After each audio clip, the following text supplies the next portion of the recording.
Hello दोस्तों, नमस्कार, जय हिंद। एक बार फिर से स्वागत है आपका अपने लोकप्रिय YouTube channel H P TET TGT में। साथियों, उम्मीद करता हूँ आप सभी अच्छे होंगे और अपनी एच पी टेट की प्रिपरेशन को अच्छे से कर रहे होंगे। तो साथियों, ये वीडियो डेडिकेटेड है टीजीटी नॉन मेडिकल के स्टूडेंट्स के लिए, बिकॉज आज हम डिस्कस करने वाले हैं फिजिक्स के वेस्ट 50 एमसीक्यू। गाइस, अब हम क्विक रिवीजन करना चाहते हैं क्योंकि अब कुछ ही दिन बचे हैं टेट के एग्जामिनेशन के लिए।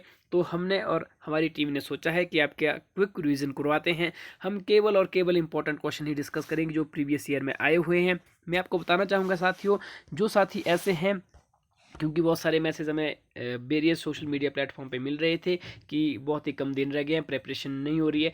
तो उनको मैं बता दूं, अब हम हर एक, खासकर साइंस के लिए जैसे फिजिक्स, केमिस्ट्री, बायोलॉजी, मैथ्स इत्यादि के लिए क्विक रिवीजन करके सीरीज़ लाना चाहते हैं। तो अगर आप इंटरेस्टेड है तो लाइक ज़रूर कर लीजिए वीडियो को और अपनी राय कमेंट सेक्शन में ज़रूर दीजिए कि आप इंटरेस्टेड, और सब्जेक्ट्स का नाम भी बताना है कि सब्जेक्ट्स की प्लेलिस्ट को आप या सीरीज़ को लाइए। इसके साथ ही वीडियो को शेयर करना तो बिल्कुल ना भी भूलें। अगर आप वीडियो को शेयर करेंगे तभी फिजिक्स की दूसरा पार्ट भी हम जल्दी लेकर आएंगे। इससे अलावा हमने कुछ 1 2 3 पार्ट ऑलरेडी फिजिक्स के अपलोड किए यूट्यूब चैनल पे, आप प्ले लिस्ट पे जाकर चेक कर सकते हैं। तो ओके फ्रेंड, शुरू करते हैं वीडियो को। और फर्स्ट क्वेश्चन है, और मैं बताना चाहूँगा जो ये क्वेश्चन हमने लिए गए ये लूसेंट की बुक से लिए हुए हैं, लूसेंट की बुक से। तो ये इंपॉर्टेंट है उन सभी के लिए जिनने बुक नहीं पढ़ी, क्योंकि ये लूसेंट की बुक मैंने भी आपके लिए रिकमेंड करवाई थी एच पी टेट के लिए कि यही बुक आपको फिजिक्स के लिए पढ़नी है। अगर आपने अभी तक वो वीडियो नहीं देखा है कि कैसे प्रेपरेशन करनी है, ट्रिक मैंने उसमें बताया था कि अटैम्प्ट कैसे करना है टेट के एग्जाम को, तो उसको आपको ज़रूर देखना चाहिए। तो आपको प्ले लिस्ट में जाना है या आप चैनल को विजिट कर सकते हो, वहाँ पे एक वीडियो आपको मिल जाएगी कि टेट का पेपर कैसे अटैम्प्ट करें। उसको ज़रूर वॉच कर लें, आपके लिए बहुत हेल्पफुल है। तो जिन साथियों ने लूसेंट नहीं पढ़ी है तो उनको क्या करना है, एमसीक्यू अगर देखेंगे, हमारे साथ जुड़ेंगे तो अच्छी तरह से क्लियर हो जाएंगे और आप इजीली टेट का एग्जाम क्वालिफाई कर लेंगे। ओके, आई होप आप अंडरस्टैंड कर रहे हैं। तो क्वेश्चन है साथियों, first question, the latest discovered state of matter is. तो बिल्कुल सिंपल सा क्वेश्चन है। फर्स्ट चीज़ ये है कि आप जानते हैं कि जो स्टेट्स ऑफ मैटर है 3 तरह की हमने पढ़ी होती है 9th-10th लेवल पे।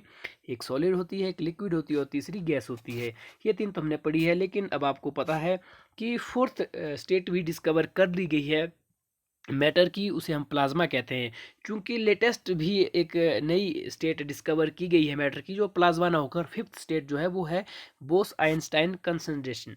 ओके, तो जो ये बोस आइंस्टाइन वाली फिफ्थ स्टेट है ना, तो वॉस आइंस्टाइन कंसन स्टेट, तो ये जो स्टेट है ये मैटर की फिफ्थ स्टेट है और ये latest discovered state of matter है, ये आपको याद रखना है। तो right option will be option number B. Next question, the unit of work is. तो आपको बताना है कि वर्क का यूनिट क्या है। इस तरह के क्वेश्चन अमूमन देखे जा सकते हैं एच पी टेट के एग्जामिनेशन में। आपको कॉन्फिडेंस बनाए रखना है अगर आपको टेट का एग्जाम क्वालिफाई करना है तो क्वेश्चन है the unit of work is, बिल्कुल सिंपल है। वर्क और एनर्जी का यूनिट सेम होता है, ये आपको हमेशा याद रखना है। वर्क और एनर्जी का एडिशनल चीज़ बता रहा हूँ साथियों, बिल्कुल अच्छी तरह से आपको याद रखना है।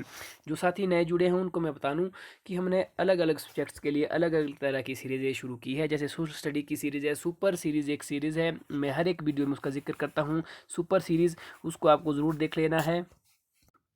क्यों देख लेना है? क्योंकि साथियों इसमें हमने प्रीवियस ईयर क्वेश्चन को डिस्कस किया है, इसके साथ ही हमने ईच एंड एवरी ऑप्शन को डिस्कस किया है वहाँ पे, जिससे आप और बेहतर रूप से आप चीज़ों को समझ सकते हैं। इसके अलावा अलग अलग सब्जेक्ट्स के लिए जैसे physics, chemistry, maths, political science, इस तरह से अलग अलग हिस्ट्री, इंडियन पॉलिटी, कॉन्स्टिट्यूशन करके सीरीज़ें बनाई है जो कि इंपॉर्टेंट है टेट के एग्जाम के लिए। तो उस क्वेश्चन की तरफ लौट आते हैं। मैं आपको बता रहा था कि वर्क और एनर्जी का यूनिट सेम होता है। इसके अलावा डायमेंशनल जो फार्मूला होता है इसका गाइस याद रखना है, डायमेंशनल फार्मूला भी सेम होता है। क्या होता है डायमेंशनल फार्मूला? तो ML T-2। ओके, तो ये आपको याद रखना है, ML2T-2। ML2T-2 ये जो फार्मूला होता है ये वर्क का होता है और एनर्जी का भी होता है। तो अगर हम यूनिट ऑफ वर्क की बात करें तो वो होता है जूल। ओके, आप सिंपली याद रखेंगे, एनर्जी है या फिर वर्क आए तो आपको जूल होगा। ध्यान रखना है यहाँ पे जो वॉट है गाइस, वॉट जो है पावर का होता है, ये आपको याद रखना है। यूनिट पूछा जा सकता है तो वॉट किसका होता है? पावर का होता है। जबकि यहाँ पे आपको न्यूटन दिख रहा है, न्यूटन किसका होता है? ये फोर्स का यूनिट होता है। Okay, but the next question की ओर। थर्ड क्वेश्चन है, a man is standing on a vote in a still water, if he walk in the vote towards the shore the vote will. Guys question को थोड़ा समझिएगा आप। Question कह रहा है कि अगर कोई इंसान किसी बोट पर खड़ा हुआ है स्टिल वाटर के अंदर, यानी कि शांत पानी पे या ठहरे हुए पानी पे। ओके, तो अगर if he walk in the vote towards the shore, अगर वो किनारे की तरफ बढ़ना चाहता है उस बोट के अंदर से, तो वो बोट क्या करेगी, जैसे ही वो मतलब मूव करने की कोशिश करेगा टूवर्ड मतलब उसे बाहर निकलने की कोशिश करेगा किनारे की तरफ जाने की, तो क्या होगा, तो जो वो मूव अवे फ्रॉम द शोर, मतलब जो बोट होगी वो क्या करेगी, जैसे मान लो आपको मैं यहाँ पे से ग्राफ से समझाने की कोशिश करता हूँ, जैसे यहाँ पे पानी है, ये आपकी बोट है, ओके, जो पर्सन इसके अंदर खड़ा हुआ है ये इस तरफ जाना चाहता है ना, जैसे वो इस तरफ बार कदम करने की कोशिश करेगा तो बोट इसके ऑपोजिट डायरेक्शन में मूव करना शुरू करेगी, तो यानी कि ये हमारा किनारा है जिसको हम शोर करेंगे, है ना, इस तरफ जाना चाहता है इंसान, ओके, तो जो बोट है गाइस वो इस तरफ मूव करेगी उसके ऑपोजिट साइड, तो सिंपल बात है कि बोट, यहाँ का बोट पूछा है तो boat move away from the shore. I hope you understand this concept and also you enjoying this series. Okay, तो बढ़ते नेक्स्ट क्वेश्चन की ओर। The light year is the unit of, बहुत ही ज़्यादा ये इंपॉर्टेंट क्वेश्चन है, कन्फ्यूजन क्रिएट करने वाला क्वेश्चन है अगर आप न्यू एस्पिरेंट्स है, बिकॉज बहुत सारे इसमें लाइट या इस तरह लाइट या टाइम से रिलेटेड चीज़ें हैं उनको टिक कर लेते हैं, सोचते हैं लाइट ईयर है या तो लाइट से रिलेटेड होगा या ईयर से रिलेटेड होगा, मतलब टाइम से रिलेटेड, तो दोनों ऑप्शन गलत हो जाते हैं। Right option will be option number A, distance. क्यों है डिस्टेंस गाइज, जो छोटे डिस्टेंस है उनको हम जो है किलोमीटर, मीटर, है ना, मील्स, मील्स होता है ना, माइल्स, इस तरह से इसमें माप लेते हैं, है ना, अमूमन माप लेते हैं, क्योंकि गए जो एस्ट्रोनॉमिकल डिस्टेंस होते हैं, एस्ट्रोनॉमिकल यूनिट्स है ये, light units is a kind of astronomical units, यानी कि जिन यूनिट्स को हम किलोमीटर में भी नहीं माप सकते हैं, जैसे कि आप जानते हैं कि जो सन और अर्थ के बीच का डिस्टेंस है अप्रॉक्सीमेटली 115, मतलब 114 करोड़ किलोमीटर के आसपास है ना, अप्रोक्सीमेटली इसको 115 लेते हैं, तो ऐसे जो लार्ज स्केल के यूनिट्स होते हैं, डिस्टेंस होते हैं, उनको मेजर करने के लिए बेसिकली लाइट ईयर का यूज़ किया जाता है। आई होप आप समझ रहे हैं। तो बेसिकली जब हम इतने लॉन्ग डिस्टेंस को मापते हैं तो उसमें जो है लाइट ईयर का इस्तेमाल किया जाता है। आपको सिंपल याद रखना है कि जो लाइट ईयर है वो एस्ट्रोनॉमिकल यूनिट्स या एस्ट्रोनॉमिकल डिस्टेंस में को मापने के लिए यूज़ किया जाता है। आई होप अब आपको ये कॉन्सेप्ट क्लियर हो गया होगा। आप यहाँ पे देख सकते हैं, इसके अलावा ये आरआरबी, जेई या एसएससी, सीजीएल इसमें भी इंपॉर्टेंट है, और मैं आपको बताऊंगा कि टेट में जो है इसी तरह के क्वेश्चन आते हैं जो एसएससी में आते हैं ना, रेलवे में, तो वही क्वेश्चन टेट में पूछे जाते हैं, अमूमन वही पूछे जाते हैं। नेक्स्ट क्वेश्चन देखो, बिल्कुल ईजी है। The state in which molecular attraction are very strong is, तो आपको बताना है 3 स्टेट है, ये अभी मैंने आपको 5 स्टेट बताई थी, लेकिन उसमें से अमूमन स्टडी हम 3 की करते हैं, सॉलिड, लिक्विड और गैस की। यहाँ पे पूछा आपको कौन सी स्टेट बतानी है जिसमें molecular attraction is very strong in is, तो right option will be solid. थोड़ा एक्सप्लेन कर लेते हैं गाइस। देखिए 3 चीज़ें हैं। अब सॉलिड जो है स्ट्रॉन्ग होता है, हार्ड होता है, सभी जानते हैं क्यों होता है, तो उसका एक ही रीज़न है कि मॉलिक्यूलर अट्रैक्शन जो उसमें क्या होता है, बिल्कुल स्ट्रॉन्ग होता है। जबकि गैस जो है आप देखते हैं गैस एकदम डिफ्यूज़ हो जाती है ना, तो मतलब आपने देखा होगा कि जो भी कोई गैस होती है वो एकदम से, जैसे रूम में अगर मान लीजिए आप परफ्यूम इस तरह से कोई डालते तो एकदम से फ्रेगरेंस पूरे रूम में चली जाती है। क्यों चली जाती है, जो गैस होता है उसमें मॉलिक्यूलर अट्रैक्शन बिल्कुल पुअर होता है, नेग्लिजिबल होता है, ना के बराबर, है ना, नॉट मतलब इस तरह से बिल्कुल नहीं होता, नेग्लिजिबल होता है, तो आसानी से वो चले जाते हैं उसके मॉलिक्यूल्स। जबकि इनफैक्ट जो सॉलिड होते हैं, मान लीजिए कोई सॉलिड है, जैसे पत्थर है आपका, कोई स्टोन है ना, तो उसमें क्या होता है, जो मॉलिक्यूलर अट्रैक्शन होती है, जो जैसे मॉलिक्यूल, जैसे एक मॉलिक्यूल है, एक मॉलिक्यूल है, इनके बीच का जो अट्रैक्शन है वो इतना ज़्यादा स्ट्रॉन्ग होता है गाइस कि वो आसानी से डिफ्यूज नहीं हो पाता है। तो आपको सिंपल याद रखना है, सबसे ज़्यादा मॉलिक्यूलर अट्रैक्शन सॉलिड का होता है, देन लिक्विड का होता है। इसीलिए लिक्विड सॉलिड से तो कम स्ट्रॉन्ग होता है, हार्ड होता है, लेकिन गैस से ज़्यादा स्ट्रॉन्ग होता है, जबकि गैस का तो नेग्लिजिबल मॉलिक्यूलर अट्रैक्शन होता है। आई होप आप समझ रहे हैं।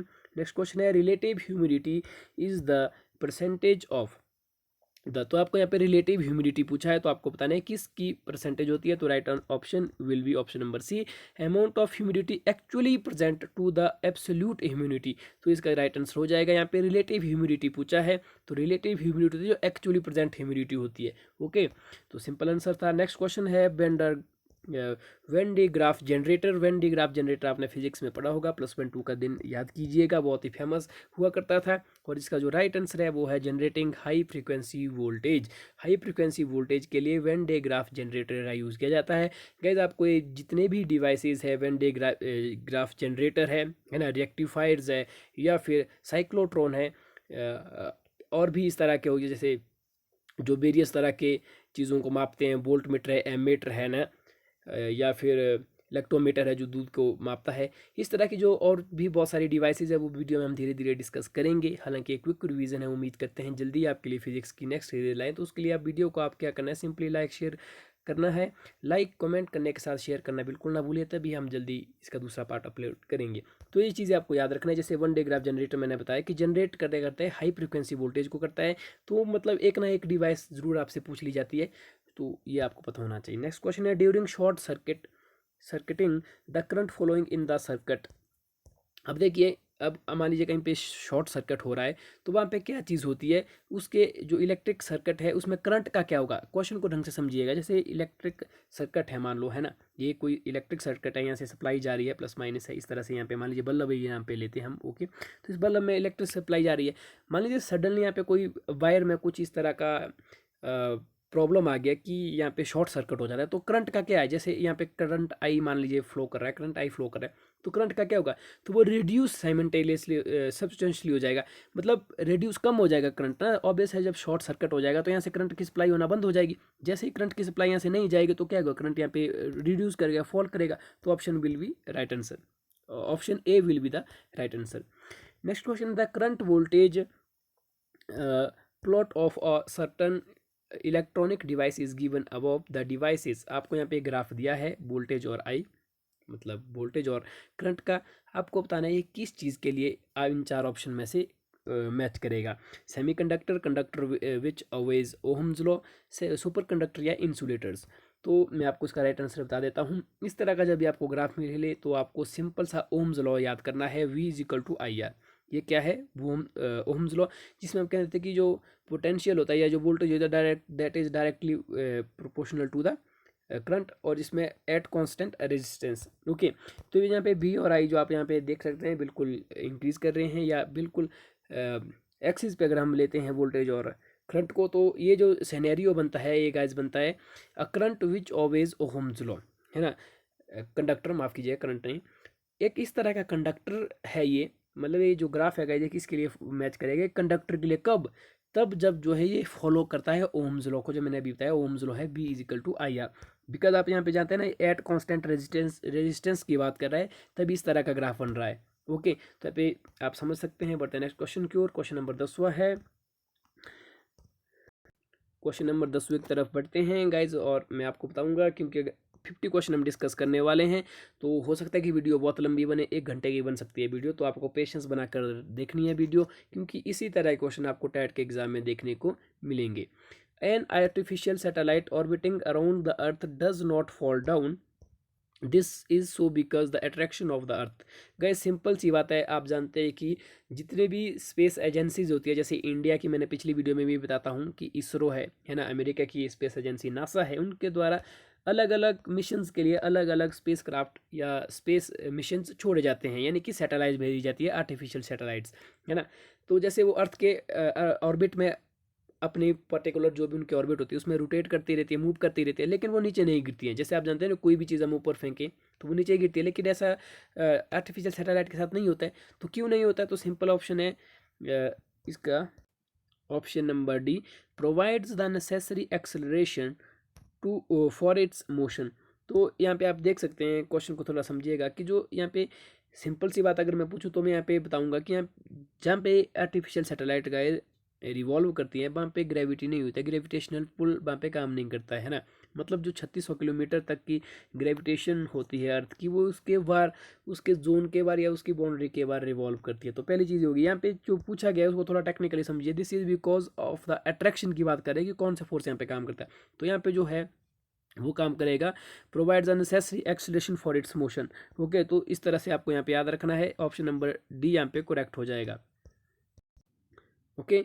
मतलब सिंपल सा समझिए ना guys, this is because the attraction of earth, attraction of earth कहीं ना कहीं ग्रेविटी की बात कर रहा है, नहीं तो जो ग्रेविटी है वही उसको घुमाने के लिए मजबूर कर रहा है ना। जो ग्रेविटी है वही उसमें एक्सेलरेशन प्रोवाइड करा रहा है, जो नेसेसरी है, जो ज़रूरत है घूमने के लिए, जो ज़रूरी एक्सेलरेशन है वो कौन प्रोवाइड कर रहा है, अर्थ ही तो प्रोवाइड कर रही है, ओके। नेक्स्ट क्वेश्चन की तरफ मूव करते हैं।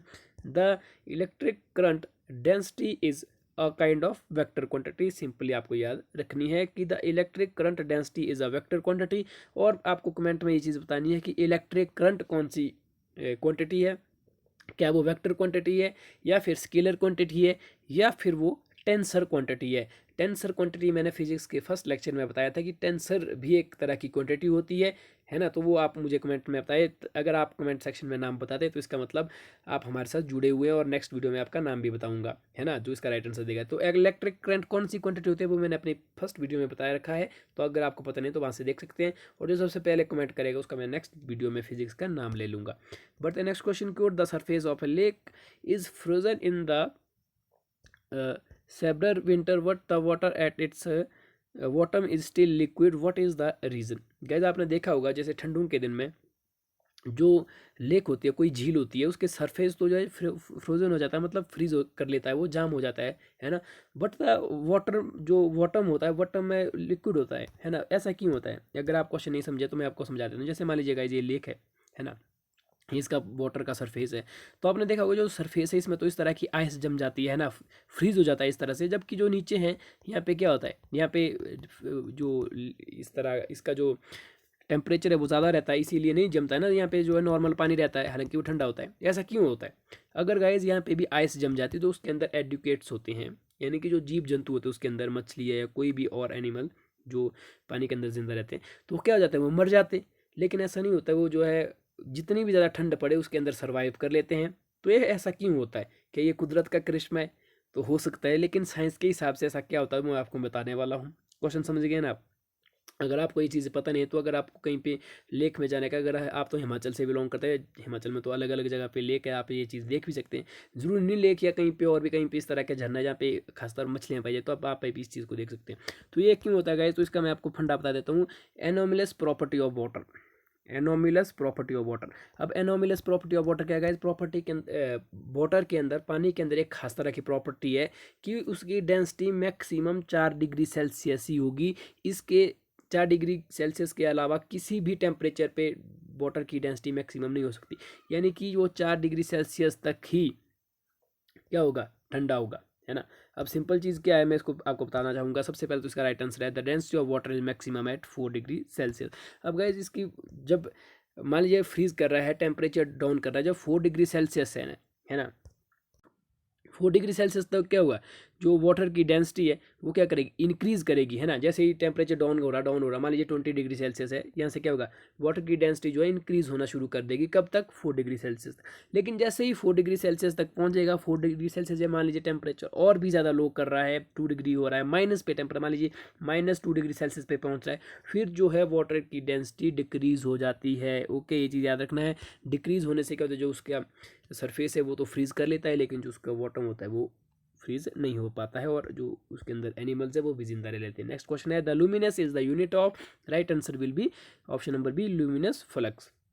तो जो ल्यूमिन है, तो ल्यूमिन किसकी यूनिट है गाइज, वो है ल्यूमिनस फ्लक्स की। नेक्स्ट क्वेश्चन है candela is the unit of, तो इसका राइट आंसर है ल्यूमिनस इंटेंसिटी। गाइज ध्यान दीजिएगा, दोनों क्वेश्चन यहाँ पे है। ल्यूमिन अगर आए तो वो होगा ल्यूमिनस फ्लक्स का, ध्यान दीजिएगा।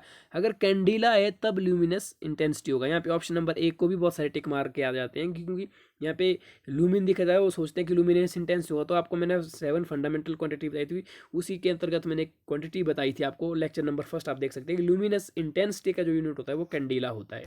ओके, नेक्स्ट क्वेश्चन है in the graph of the displacement versus time shown below which is the correct. आपको सबसे पहले तो यहाँ पे ग्राफ देखना है। ग्राफ किस चीज़ का पूछा है? डिस्प्लेसमेंट और टाइम का, है ना। डिस्प्लेसमेंट और टाइम का ये ग्राफ है, आपको बताना है ये बॉडी के बारे में, क्या ये रेस्ट पे मूव कर रही है कांस्टेंट स्पीड से, वेलोसिटी से, इनिशियल स्पीड से। तो इसको जो राइट आंसर होगा वो होगा ऑप्शन नंबर ए। क्यों, थोड़ा एक्सप्लेन कर लेते हैं। The body is at rest. अब देखिए समझिएगा चीज़ को। अब टाइम के साथ जो बॉडी है आपको यहाँ पे देख सकते हैं, तो यहाँ पे देखिए अब टाइम के साथ जो बॉडी है, बॉडी यहीं पे फिक्स है, मतलब मूव नहीं कर रही है ना। डिस्प्लेसमेंट जो है वो कांस्टेंट है, मतलब आई मीन कि जो बॉडी है वो क्या है, रेस्ट है, कोई भी इस तरह का कोई स्पेशल मूवमेंट नहीं शो कर रही। नेक्स्ट क्वेश्चन है question number 16 the temperature of water.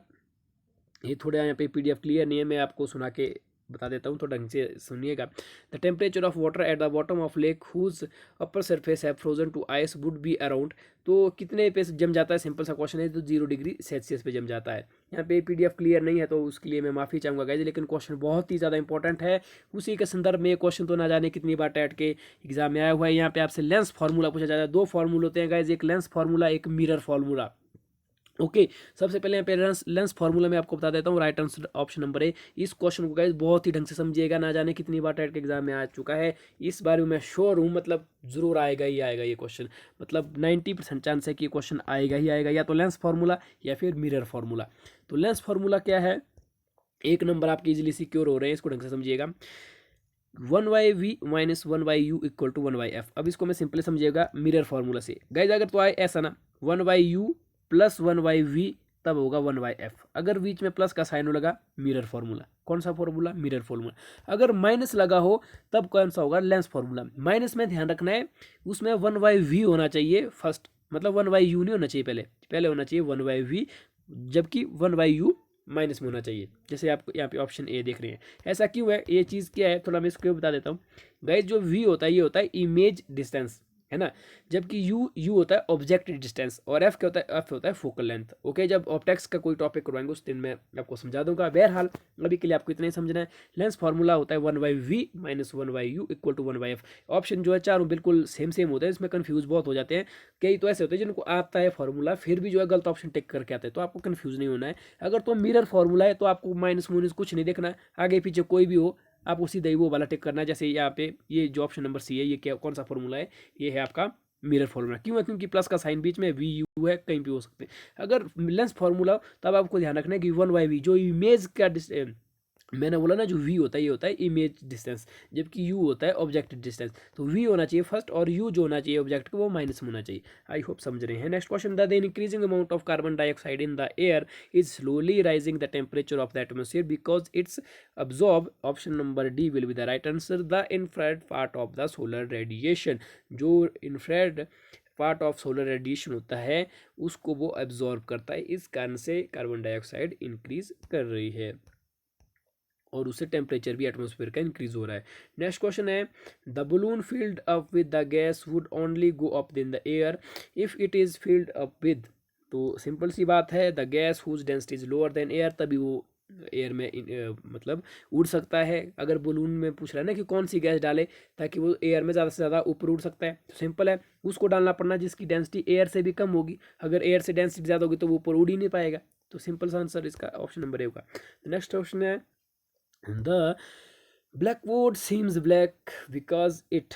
तो आपको सिंपल सा यहाँ पे पूछा है कि जो ब्लैकबोर्ड होता है वो ब्लैक होता है because it does not reflect any colour. तो सिंपल सी चीज़ है गाइज यार, इस चीज़ को मैं आपको बताना चाहूँगा। क्वेश्चंस बहुत बार इस तरह के रिपीट होते हैं। अब देखिए यहाँ पे क्वेश्चन पूछा कि ब्लैक बोर्ड हमें ब्लैक दिखता है, क्यों दिखता है। हमें कोई चीज़ ब्लैक तब दिखती है अगर उसके ऊपर पड़ी हुई लाइट बिल्कुल भी रिफ्लेक्ट ना हो, है ना। अब ब्लैक कलर क्या होता है, ब्लैक कलर का जैसे मान लीजिए कोई ब्लैक कलर है, जब इसके ऊपर रेडिएशन पड़ती है, मान लीजिए सन लाइट पड़ी, तो आप जानते हैं सन के अंदर 7 कलर है। ये ब्लैक कलर ऐसा होता है, ये सारे के सारे कलर अपने आप एमिट करता है, मतलब बाहर कुछ भी नहीं छोड़ता। जैसे यहाँ पे कोई इंसान दिख रहा है तो सारे के सारे कलर जैसे ही वो इसके ऊपर पड़ते हैं तो ये एमिट नहीं करेगा, एब्जॉर्ब कर लेगा। और जब कोई चीज़ ऐसी होती है जो हमें ब्लैक कलर की दिखाई देती है, तो ब्लैक बोर्ड के साथ भी ऐसा ही होता है, या कोई भी और ब्लैक कलर का मटेरियल हो, मैटर हो, वो हमें ब्लैक ही दिखता है क्योंकि does not reflect any colour. Guys कोई भी चीज़ हमें कौन से कलर की तब दिखती है जब मान लीजिए, अब मैं कोई चीज़ देखता हूँ, मान लीजिए यहाँ पे आप देख रहे हैं रेड कलर है, ओके। अब क्या है, जैसे यहाँ पे लाइट पड़ रही है, मान लीजिए कोई ऑब्जेक्ट है रेड कलर का दिख रहा है, जब यहाँ से लाइट पड़ रही है, 7 कलर है ना, 7 कलर होते हैं ना सनलाइट के अंदर, तो ये जो है जैसे इंसान यहाँ से देख रहा है ना, उसको रेड क्यों दिखेगा। जैसे बिब ग्योर तो आप जानते हैं ना, बिब ग्योर, अब ये इसको रेड तब दिख रहा है क्योंकि जो ये ऑब्जेक्ट है जब इसके ऊपर लाइट पड़ रही है, ये जो सिर्फ रेड कलर को ही एमिट कर रहा है, जबकि जो बाकी 6 कलर है उनको क्या कर रहा है, ऑब्जॉर्व कर रहा है। गाइस जो चीज़ जिस कलर की होती है वो हमें उस कलर की तब दिखती है जब उस कलर की लाइट को जो है वो एमिट करता है, बाकी कलर की लाइट को ये ऑब्जॉर्व कर रहा है। तो जिस लाइट को वो छोड़ेगा, एमिट करेगा, वो हमें दिखती है। इसका छोटा सा एग्जाम्पल मैं आपको कहाँ देना चाहूँगा। आपने जैसे शादी ब्याह में देखा होगा, जैसे कोई मैरिज होती होगी, वहाँ पे जो डीजे में लाइटिंग का काम करते हैं ना, इस चीज़ को आप ढंग से समझिएगा, बिल्कुल इजी से क्वेश्चन, कभी भी आप कन्फ्यूज नहीं हो सकते। अब डीजे या इस तरह की जो भी फेंसिंग होती है, लाइट्स होती है, वहाँ पे आप देख सकते हैं, जैसे मान लीजिए जब वो मतलब कलर्ड लाइट बार बार किसी भी ऑब्जेक्ट पे छूट जाती है तो उसके कलर चेंज होते रहते हैं वहाँ पर। क्यों होता है, इसीलिए क्योंकि अलग अलग कलर छोड़ने पर क्या होता है, जो ऑब्जेक्ट है वो अलग अलग कलर के जो कलर्स है वो अमिट करते रहते हैं, अब्जॉर्ब भी कर रहते हैं और अपना कलर चेंज करते हैं। जैसे मान लीजिए वहाँ पे अगर मान लीजिए कोई रेड फ्लावर भी होगा तो किसी लाइट पे हो सकता है वो ग्रीन कलर का दिखाई दे, अगर कोई ग्रीन कलर का ब्लू कलर का होगा अलग अलग कलर का दिखाई दे। तो डिपेंड करता है कि कौन सा कलर एब्जॉर्ब हो रहा है, कौन सा कलर अमिट हो रहा है। तो इस क्वेश्चन में सिंपल वे बताने का मकसद यही है गाइस, अगर कोई ऑब्जेक्ट आपको ब्लैक कलर का दिखाई दे रहा है वो तब भी होता है अगर वो किसी भी तरह का कलर एमिट नहीं कर रहा, सारे के सारे कलर को एब्जॉर्ब कर रहा है, अपने ही अंदर एब्जॉर्ब कर रहा है। ओके, आई होप आप समझ रहे हैं। नेक्स्ट क्वेश्चन है magnifying glass comprises a simple, तो ये क्या चीज होगा? Right answer option number A convex lens, तो convex lens is the right answer. Next question है sound waves are similar to the waves, तो इसका जो राइट आंसर है option number B generated in a stretched wire by hitting और plucking the wire. तो जो sound wave होती है किससे सिमिलर होती है? तो इस तरह से होती है कि generating in a stretched wire by hitting और पल्किंग द वायर। मान लीजिए कभी हम किसी वायर को स्ट्रेच कर रहे हैं तो उससे जो जनरेट होती है ना वेव्स, आप समझ रहे हैं गाइस। जैसे यहाँ पे साउंड वेव्स पूछा क्या होता है, जैसे मान लीजिए कोई वायर है ना, कोई वायर है, इस तरह की वायर है, अगर हम वायर को इस तरह से फेंके मतलब झटका दे के मारे, स्ट्रेच करके मारे, तो इस तरह की वेव बनती है ना। मान लीजिए गाइस कोई रस्सी है, जब आप उसे स्ट्रेच करके फेंकते हो तो इस तरह की वेव नहीं बनाता है। तो ये जो वेव होती है ये साउंड वेव होती है। तो आप यहाँ से यही चीज़ पूछे किससे वो सिमिलर होती है। नेक्स्ट क्वेश्चन है the weight of human body is, तो इसका जो राइट आंसर है मैक्सिमम एट द पोल। ये क्वेश्चन भी गाइस बहुत ही ज़्यादा इंपॉर्टेंट है, इसको बिल्कुल ढंग से समझिएगा, ना जाने कितनी बार टेट के एग्जाम में आया हुआ है, बहुत ही ज़्यादा very very special important question है। सॉरी गाइस, क्वेश्चन है the weight of human body is, तो आपको यहाँ पे बताना है कि मैक्सिमम कहाँ पे होता है, मिनिमम कहाँ पे होता है। तो आपको सिंपल सा ये याद रखना है, हमेशा आपको याद रखना है जब भी मैक्सिमम बात मिनिमम की बात आए। आप जानते हैं ना गाइज, पोल और इक्वेटर का तो आपको पता है ना गाइज कि पोल और इक्वेटर क्या होते हैं। आप जानते हैं कि सबसे पहले मैं अर्थ आपको बना के दिखा लेता हूँ। अर्थ जो इस तरह की है ना। तो इस तरह से जो ये है इस यहाँ को पोल कहते हैं, ये नॉर्थ पोल है, ठीक है, ये साउथ पोल है। जबकि इस वाले इस मान लीजिए इसको बी मानूं और इसको मैं ए मानूं, तो जो ये ए और बी यहाँ पे आपको पॉइंट दिख रहे हैं इनको इक्वेटर मानते हैं हम, क्या मानते हैं? इक्वेटर। जबकि जो यहाँ पे और यहाँ वाली पोजीशन इनको पोल मानते हैं। तो गाइस जो ह्यूमन बॉडी है, मान लीजिए यहाँ पे इक्वेटर नॉर्थ जो ये पोल्स है, मान लीजिए पोल पे कोई इंसान जैसे मान लीजिए 42 किलो का है ना। तो जो यहाँ पे इक्वेटर है यहाँ पे वो कितने का रहेगा? 38 का। उसी अर्थ पे मान लो, जरूरी नहीं इतना रहे, मैं आपको आइडिया को समझाने के लिए कह रहा हूँ कि हल्का सा उसका वेट जो है डिक्रीज होता है, हो सकता है कि 40 का भी रहे, मतलब ज़्यादा नहीं होगा। सिंपल है, मान लीजिए अगर कोई इंसान है, अगर वो इक्वेटर में मान लीजिए 25 किलो का, तो पोल पे 26 किलो का हो जाएगा, मतलब हल्का सा डिफरेंस है। ऐसा क्यों है गाइस? तो ग्रेविटी के कारण। आप जानते हैं कि जो इंसान का वेट है वो किसके ऊपर डिपेंड करेगा? mg के ऊपर। m जो मास तो उसका कांस्टेंट होगा, द्रव्यमान तो उसका कांस्टेंट होगा, डिपेंड करेगा ग्रेविटी के ऊपर। तो ये इसलिए होता है गाइस क्योंकि पोल्स पे जो है ग्रेविटी ज़्यादा होती है, इक्वेटर पे कम होती है। अब ग्रेविटी ज़्यादा होगी तो वेट भी ज़्यादा होगा ना, सिंपल सी बात है। अब ग्रेविटी कम होगी, डिक्रीज करेगी, तो वेट भी डिक्रीज होगा, सिंपल बात है। अब ये क्वेश्चन अलग अलग तरीके से पूछा जाता है, इसलिए तो मैंने बोला इंपॉर्टेंट है। सबसे पहले इसका राइट आंसर समझेगा ना, मैक्सिमम एट पोल्स। क्वेश्चन इस तरह से पूछा जाता है, जैसे यहाँ पे तो पूछा ना गाइस कि the weight of a body is maximum, human body या कोई और बॉडी हो, अगर तो वेट पूछा तब भी पोल होगा, ग्रेविटी पूछी तब भी पोल पे ही मैक्सिमम होगी। जैसे में भी लॉजिक सेम है, जितनी ज़्यादा ग्रेविटी उतना ज़्यादा वेट, तो सिंपल है, पोल पे ग्रेविटी ज़्यादा होगी तो वेट भी ज़्यादा होगा। मिनिमम का होगा इक्वेटर पे। अगर सेंटर पे पूछे कि भाई, अब बहुत सारे सोचते हैं कि जब सेंटर की बात है, सेंटर में तो ग्रेविटी बिल्कुल ज़्यादा मैक्सिमम हो जाएगी। अब जो अर्थ पे अगर इधर उधर कम है तो ग्रेविटी तो सेंटर में होता है, गुरुत्वाकर्षण, वो तो बहुत ज़्यादा होगा, लेकिन ऐसा नहीं होता। एट द सेंटर ग्रेविटी हमेशा जीरो होती है, याद रखना है ना। सेंटर से बाहर जाते हुए ग्रेविटी इंक्रीज करती है और सेंटर से जाते अंदर जाते हुए डिक्रीज करती है। मतलब सेंटर पे बिल्कुल केंद्र पे अगर हम अर्थ पे जाए तो वहाँ पे ग्रेविटी बिल्कुल जीरो होती है। आई होप आप समझ रहे हैं। नेक्स्ट क्वेश्चन है which one among the following waves that use to detect the obstacle in their flying path, तो ये भी इंपॉर्टेंट क्वेश्चन है। Which one among the following waves that use to detect the obstacle in their flying path. अब guys इस तरह की waves use की जाती है फ्लाइंग पाथ में ऑब्स्टेकल पता करने के लिए कि रास्ते में कुछ है या नहीं, तो होती है अल्ट्रासोनिक वेव्स। साउंड वेव भी बेसिकली इनको माना जाता है। अब खासकर मतलब स्पेशल पर्पस के लिए इस तरह की वेव यूज़ की जाती है ना। तो अल्ट्रासोनिक वेव इन्हें कहते हैं। सोनार नामक एक टेक्निक यूज़ की जाती है ना, साउंड नेविगेशन इस तरह से। जो सोनार होता है गाइज उसमें क्या किया जाता है, अल्ट्रासोनिक वेव का यूज़ किया जाता है और उसमें पता किया जाता है जो पाथ है क्या उसमें कोई ऑब्स्टेकल है या नहीं है, मतलब कोई बाधा है या नहीं है। नेक्स्ट क्वेश्चन है a fuse is used in an electric circuit to, option number A is the right option, break the circuit when excessive current flows through the circuit. अब देखिए गाइज, अगर आपने इस क्वेश्चन को लर्न नहीं हो रहा तो मैं आपको सिंपल सी बात बताता हूँ। जैसे अगर आपके घर में है सबसे पहले अगर आप को याद है, जैसे पुराने घर होते थे उसमें जो है वो फ्यूज़ होते थे ना, इस तरह के फ्यूज़ होते थे, है ना, इस तरह की डंडियाँ होती थी और वहाँ से तार लगाई जाती थी इस तरह की। अब जो वर्तमान समय में आ गया, इस तरह का एक बोर्ड होता है फ्यूज़ का, उसमें इस तरह के बटन्स लगे होते हैं, उसको बेसिकली एमसी कहते हैं गाइज, एमसीबी है ना, मिनिएचर सर्किट, है ना, एमसीवी। तो जो ये इस तरह का होता है मिनिएचर सर्किट बोर्ड होता है ये, इसमें क्या होता है, इस तरह के छोटे छोटे से बटन होते हैं, है ना, आजकल अमूमन ये यूज़ किए जाते हैं, है ना। एक इस तरह का रेड कलर का बटन होता है, उसको ऊपर या नीचे करना पड़ता है, और जो सप्लाई के ऊपर मतलब ऊपर करेंगे तो ऑन होगा, नीचे करेंगे तो डाउन होगा, मतलब ऑफ होगा, है ना। इस तरह के और भी बहुत सारे बटन्स होते हैं अलग अलग फ्यूज़ के लिए। तो उस वो होता है एमसीबी। तो गाइज वो फ्यूज़ क्या काम करता है, फ्यूज़ काम करता है कि अगर मान लीजिए आपके सर्किट में एक्सेसिव अमाउंट ऑफ क्या हो जाता है, करंट चला जाता है, तो हो सकता है कि उससे आपकी वायरिंग भी डैमेज हो जाए। मैं होम की बात कर रहा हूँ। तो जैसे मान लीजिए ये फ्यूज़ है, चाहे वो पुराना हो चाहे नया हो, जो भी है, जब इससे मान लीजिए करंट हाई, करंट जो इसका मतलब सहने का जो इसकी टेंशन फोर्स होगी कि टेंशन फोर्स माफ कीजिएगा जी, इसका मतलब टॉलरेट करने का करंट होगा ना गाइस, कि कितने करंट तक ये सहन कर सकता है ना, टॉलरेट कर सकता है। मान लीजिए 50 एम्पियर तक कर सकता है या 20 एम्पियर तक कर सकता है, कोई भी वो डिपेंड करेगा उसके पोटेंशियल के अंदर। मान लीजिए 20 तक करता है, मान लो 20 तक करता है। अब मान लीजिए कि करंट जो है 21 एम्पियर हो गया, तो क्या करेगा, जो इस फ्यूज है ये अपने आप बंद हो जाएगी, जो वायर है ये जल जाएगी, मतलब यहाँ से करंट फ्लो होना बंद हो जाएगा। या अगर आप, मैं जैसे अभी आपको एमसीबी बता रहा था, एमसीबी में भी ये होता है, जो नए आजकल के आ रहे हैं उसमें क्या होता है, एमसीबी में एमसीबी में होता है इसकी जो बटन होते हैं, मान लीजिए आपने ऑन की स्थिति में रखे हैं सारे के सारे इस तरह के बटन, वो क्या हो जाता है, अगर ओवरलोड पड़ा, हम तो आम भाषा में बोलते हैं कि ओवरलोड पड़ गया।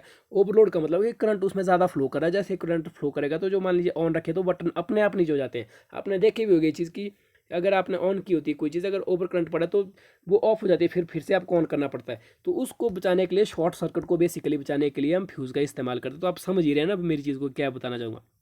गैस मैं कॉमन लाइफ से आपको एग्जांपल देता हूँ ताकि आपको इजीली समझ आए। तो क्या आप समझ रहे हैं ना कि फ्यूज़ का यूज़ क्यों करते हैं। The break the circuit when excessive current flow from the through the circuit, मतलब जब एक्सेसिव या ज़्यादा अमाउंट पे करंट फ्लो करता है किसी वायर पे, तो तब जो है वो करंट सर्किट जो है फ्यूज़ का वो टूट जाता है और करंट जो है आगे नहीं चले जाता है, जिससे आपका घर सेफ रहता है। आई होप समझ रहे हैं। नेट पढ़ते हैं नेक्स्ट क्वेश्चन की ओर। क्वेश्चन नंबर 26 है, a passenger in moving train tosses a coin upward which falls behind him, it implies that the motion of train is।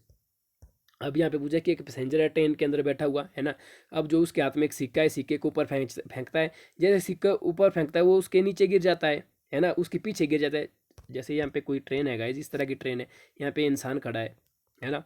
अब इसके जो है यहाँ से मान लिया सिक्के को फेंक रहा है, जब सिक्के को फेंक रहा है ट्रेन तो आगे चले जाएगी, वो उससे के पीछे गिरता है। तो ये क्या दिखा रहा है कि जो मोशन ऑफ ट्रेन है वो क्या होगा, तो गाइज ऑलवेज एक्सलेटेड। इस तरह के एग्जांपल में आप हमेशा याद रखेंगे कि एक्सलेटेड मोशन के साथ जो है ट्रेन चल रही है। एक्सलेटेड मोशन का मतलब क्या होता है कि जो ट्रेन है वो, उसकी जो वेलोसिटी है वो कांस्टेंट नहीं है ना, वो वेरिएबल वेलोसिटी के साथ मूव कर रहा है। तो सिंपल आपको याद रखेगा कि वो जो ट्रेन का मोशन है वो एक्सलेटेड होगा। नेक्स्ट क्वेश्चन है, the characteristics of sound which distinguish a female voice from a male voice is called. Guys ये क्वेश्चन भी ना जाने बहुत बार रिपीट हुआ है, और इसका सिंपल सा याद रखना है आपको, पिच।